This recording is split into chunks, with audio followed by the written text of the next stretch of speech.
छत्तीसगढ़ के एक छोटे से गांव सोनपुर के किनारे एक पुराना और रहस्यमयी गांव बसा था, लकेरहरे। चारों ओर हरे भरे जंगलों से घिरा यह गांव मानो समय में थम गया था। गांव के बाहर एक बड़ा पीपल का पेड़ था, जिसके नीचे एक पुराना पत्थर रखा था। गांव के बड़े बुजुर्ग कहते थे कि ये पत्थर नहीं बल्कि एक शापित खजाना है। लोगों का मानना था कि जिसने भी उस पत्थर को हटाने की कोशिश की, उसकी जिंदगी बर्बाद हो गई। कुछ ने अपनी जमीन खो दी, कुछ को पागलपन घेर गया और कुछ बिना कारण ही गायब हो गए। इसलिए उस पत्थर को लकेर का शिला कहा जाता था। कहानी की नायिका है चंदा, एक 17 वर्षीय तेजतर्रार लड़की जो लकेरहरे में अपने नाना नानी के साथ रहती थी। उसके माता पिता शहर में नौकरी करते थे। चंदा के अंदर पढ़ाई का जुनून था और वह हर चीज की तह तक जाना चाहती थी। एक दिन गांव की पाठशाला में एक नया अध्यापक आया, विक्रम सर। शहर से आया हुआ, शिक्षित और कुछ हद तक रहस्यमयी। वह बच्चों को सिर्फ किताबें नहीं बल्कि सोचने का तरीका भी सिखाता था। चंदा विक्रम सर से बहुत प्रभावित हुई।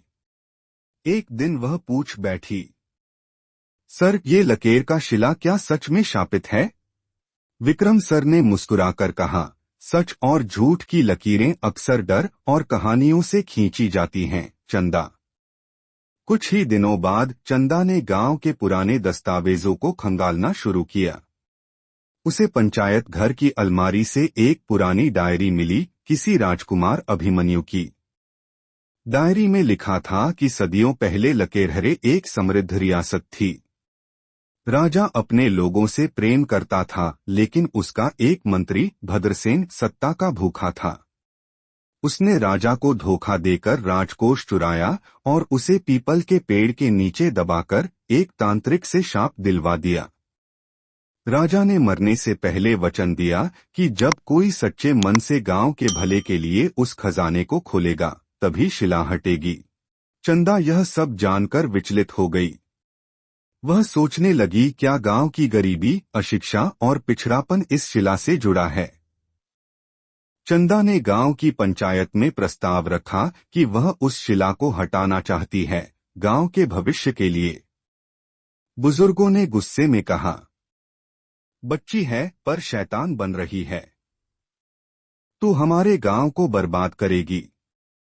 पर विक्रम सर और कुछ युवाओं ने उसका साथ दिया। एक रात जब पूरा गांव सो रहा था, चंदा, विक्रम सर और 3 और साथी रामू, मीरा और रज्जो पीपल के पेड़ के पास पहुंचे। चंदा ने ईश्वर से प्रार्थना की, अगर मेरा इरादा सही है तो मुझे शक्ति देना। वे सब मिलकर शिला हटाने लगे। पहले तो वह हिली तक नहीं, लेकिन अचानक जमीन कांपी और शिला सरक गई। नीचे एक तांबे का संदूक था, जिसमें स्वर्ण मुद्राएं, ताम्रपत्र और एक चिट्ठी थी। जिसने भय को हराया वही इस खजाने का अधिकारी है। इसे गांव के उत्थान में लगाना, यही मेरा आशीर्वाद होगा। राजा अभिमन्यु। अगले दिन गांव में तहलका मच गया। कई लोग गुस्से में, कई हैरान। लेकिन जब चंदा ने खजाने से निकली चिट्ठी सबके सामने पढ़ी, सबकी आंखें भर आईं। पंचायत ने निर्णय लिया कि खजाने का उपयोग गांव में स्कूल, अस्पताल और सिंचाई योजना के लिए किया जाएगा। चंदा को गांव की सबसे युवा सरपंच चुना गया। आज लकेरहरे का नाम पूरे जिले में लिया जाता है, एक गांव जिसने अपने डर को हराया और बदलाव को अपनाया।